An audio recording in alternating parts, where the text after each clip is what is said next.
बाख्रा पालन गर्दा गर्दै पनि बाख्रा पालनमा तपाईँ सफल बन्न सक्नु भएको छैन। धेरै कृषकहरू आउनुहुन्छ, आएर बाख्रा जहिल्यै पनि फस्टाउन सकेन, बढ्न सकेन, मासु वृद्धि हुन सकेन, पाठापाठी हुर्केन, अथवा धेरैवटा चाहिँ बनाइसकेको थिएँ, 2टा माउबाट पालेको थिएँ, आज आएर 81 छेर्न थाले। सबै बाख्राहरू मरिसकेका छन् गोठमा। म त डुबेँ। मैले ऋण गरेर चाहिँ गाई पालेको थिएँ, भैँसी पालेको थिएँ, बौर पालेको थिएँ, बाख्रा पालेको थिएँ, तर आज मलाई गाई वस्तुले नै डुबायो भन्ने खालका धेरै प्रकारका गुनासोहरू आउने गर्दछ। पशुपालन सास भएको चिजहरू तपाईँले यदि पालन गर्दै हुनुहुन्छ भने तपाईँहरूले यो भिडियो अवश्य पनि नछुटाइकन हेर्नुहोला। आज मैले विभिन्न व्यवसायहरूमा हुने धेरै प्रकारका समस्याहरू होला, तर तपाईँ यदि बाख्रा पालनमा साँच्चै सफल कृषक बन्न सक्नुहुन्छ, साँच्चै तपाईँको लगानीलाई तपाईँ सुरक्षित गर्न चाहनुहुन्छ, तपाईँले गरेको लगानी नडुबोस् भन्न चाहनुहुन्छ भने तपाईँहरूले यो भिडियो हेर्नुहोस्। आज म तपाईँहरूलाई बाख्रा पालनका लागि 5वटा यस्ता विषयवस्तु छन् जो अति महत्त्वपूर्ण मात्रै होइन, यसलाई मूल मन्त्रको रूपमा तपाईँले लिन सक्नुहुन्छ। हो, तपाईँ चाहे एउटा माउ बाख्रा पाल्नुहोस्, चाहे तपाईँ सानो व्यवसायबाट चाहिँ बढाउँदै बढाउँदै लगेर ठुलो व्यवसायमा स्थापित भइसकेको हुनुहोस्, यदि तपाईँले यो 5वटा सूत्रलाई अवलम्बन गर्न सक्नु भएको छैन भने तपाईँ बाख्रा पालनमा मात्रै होइन, पशुपालनको क्षेत्रमा तपाईँलाई निकै ठुलो नोक्सानी हुन सक्छ। किनभने सास भएको जन्तुहरूमा विभिन्न प्रकारका समस्याहरू तपाईँले झेल्नुपर्छ। यस्ता प्रकारका रोगहरू छन् जुन रोगले कहिलेकाहीँ सबै गोठ सखार बनाउन सक्छ। हो, आज यही विषयमा मैले तपाईँलाई केन्द्रित रहेर जानकारी दिने प्रयास गर्नेछु। भिडियोलाई स्किप नगरी अन्तिमसम्म हेर्नुहोला। मेरो युट्युब च्यानल न्यू कृषि प्रविधिलाई अहिलेसम्म पनि यदि तपाईँले सब्सक्राइब गर्नु भएको छैन भने सब्सक्राइब गरेर बेल आइकन छिट्न भने नबिर्सिनुहोला। आउनुहोस् सुरु गरौँ। अब रह्यो कुरा, तपाईँले बाख्रा पालन व्यवसाय गर्दै हुनुहुन्छ, कहिलेकाहीँ तपाईँले बाख्राहरूलाई राम्रोसँग दाना पानी दिँदा दिँदै पनि राम्रोसँग फस्टाइरहेको छैन। राम्रोसँग तपाईँले चाहिँ स्याहार सम्हार गरिराख्नु भएको छ, तर ब्याउने बेलामा पाठापाठीहरू मरेर जन्मिने गर्दछ। तपाईँले बोकाहरू खसीहरू पाल्नु भएको छ, राम्रोसँग वृद्धि विकास हुँदैन, होइन? तपाईँले राम्रोसँग पालेर अब एउटा गोठलाई चाहिँ ठुलो बनाइसक्नु भएको छ, कुनै न कुनै प्रकारको रोग व्याधिहरू आउने गर्दछ अनि सबै गोठका बाख्राहरू मर्ने गर्दछन्, जसले गर्दा तपाईँको बाख्रा मर्ने मात्रै होइन, तपाईँको मूल पुँजी समेत नष्ट भएर जान्छ, सिद्धिएर जान्छ। त्यसले तपाईँलाई मानसिक रूपमा, भौतिक रूपमा, आर्थिक रूपमा, सर्वोपरि रूपमा तपाईँलाई असर गरिरहेको हुन्छ। आम धेरै कृषकहरूले एकदमै ठुलो मेहनतका साथ कुनै पनि व्यवसाय सञ्चालन गरेको हुन्छ। यस्तो अवस्थामा तपाईँ कसरी सुरक्षित गर्ने, कसरी तपाईँले सही तरिकाले बाख्रा पालनबाट लाभ लिन सक्नुहुन्छ त? बाख्रा पालनबाट तपाईँ नडुब्ने त्यस्ता 5 सूत्रहरू के हुन सक्छन् त? आज म यो 5वटा विषयमा तपाईँहरूलाई जानकारी दिने प्रयास गर्नेछु। तपाईँहरूले धेरैतिर बाख्राहरू पालन गरेको देख्छौँ, गाई पालन गरेको देख्छौँ, बङ्गुर पालन गरेको देख्छौँ, भैँसी पालन गरेको देख्छौँ, कुखुरा पालन गरेको देख्छौँ। लामो समयसम्म यो व्यवसायमा टिकिराख्ने आधारहरू के हुन सक्छ? कस्तो तरिकाले यदि तपाईँले व्यवस्थापन गर्नुभयो भने तपाईँ सधैँभरि सफल बन्न सक्नुहुन्छ? यो अति महत्त्वपूर्ण विषयवस्तु छ।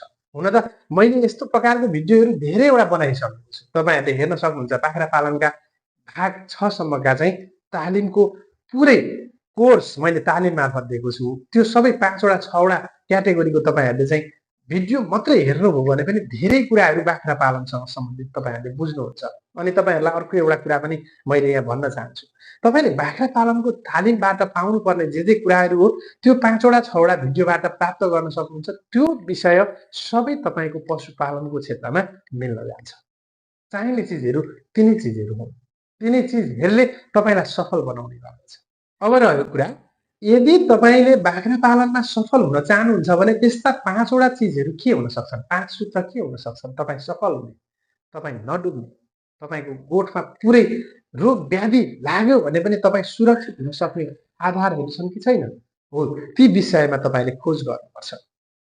आज तपाईँलाई मैले यो विषयमा जानकारी गराइन भने अपुरो रहन्छ। तपाईँको व्यवसाय मात्रै अपुरो होइन, हामी जस्तो लामो समयदेखि पशु स्वास्थ्यको क्षेत्रमा प्राविधिकको रूपमा काम गर्ने प्राविधिकहरूलाई समेत तपाईँ निरुत्साहित हुनु, तपाईँ विस्थापित हुनु भनेको निकै ठुलो नोक्सानी हो। तपाईँ हामीहरूलाई मात्रै नोक्सानी होइन, एउटा सिङ्गो राष्ट्रलाई पनि यसले निकै ठुलो असर पुर्याइरहेको हुन्छ। राष्ट्रको अर्थतन्त्रमा समेत यसले निकै ठुलो असर पुर्याइरहेको हुन्छ।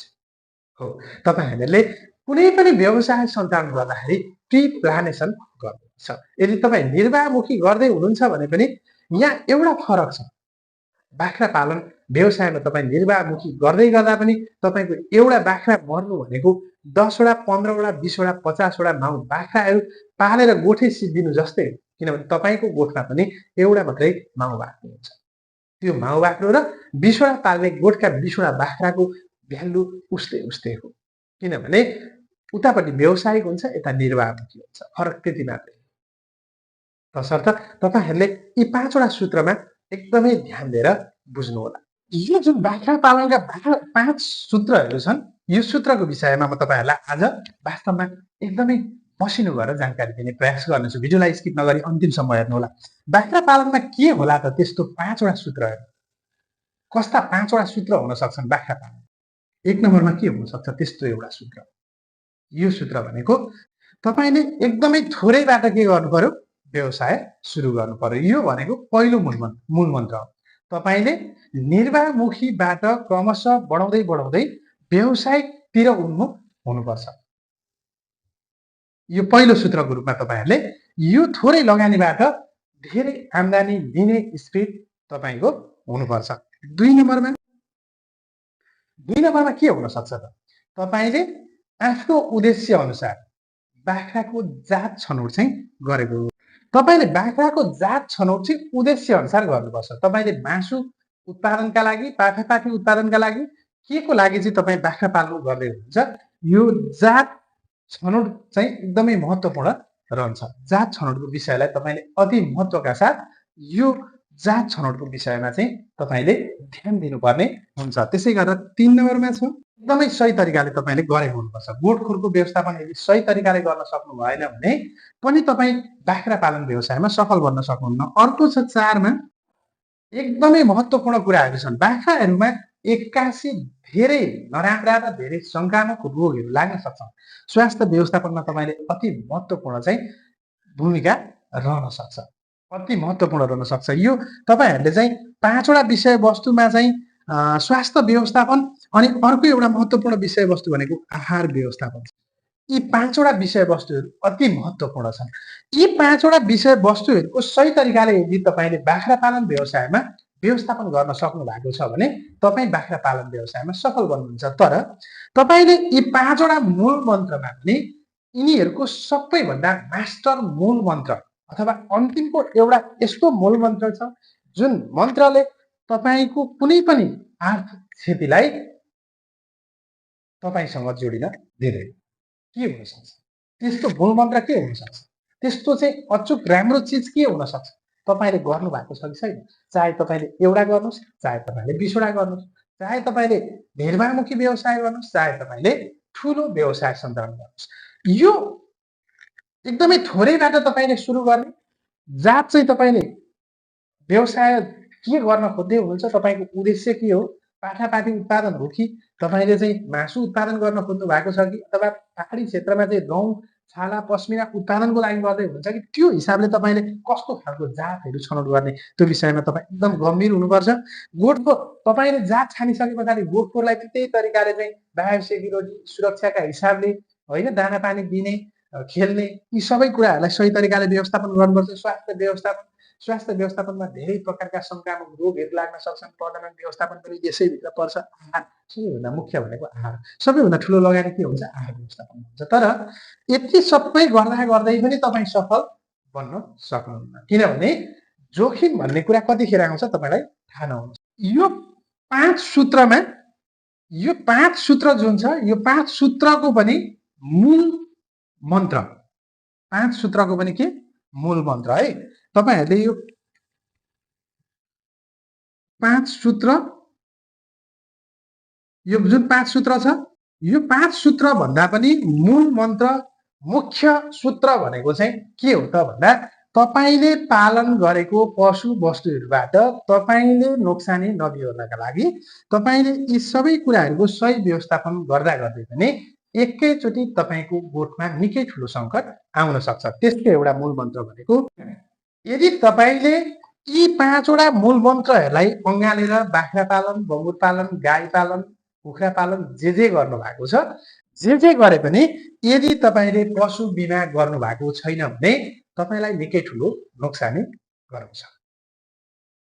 हो साथीहरू, तपाईँहरूले नेपालमा 80% अनुदान पशु बिमामा, कृषि बिमामा सरकारले अनुदानमा कृषकहरूलाई पशु बिमामा लगानी गरेको छ। तपाईँले यी सबै चिज गर्नु अति राम्रोसँग बाख्राहरू फस्टाएका छन्, तपाईँ खुसी हुनुहुन्छ। तर यदि संक्रामक रोग लागेर तपाईँको गोठमा पिपिआर जस्तो रोगहरू लागेर बाख्रा सफा भयो भने तपाईँले गरेको 10औं वर्षको मेहनत एकैचोटि के हुन्छ, माटोमा विलिन हुन्छ।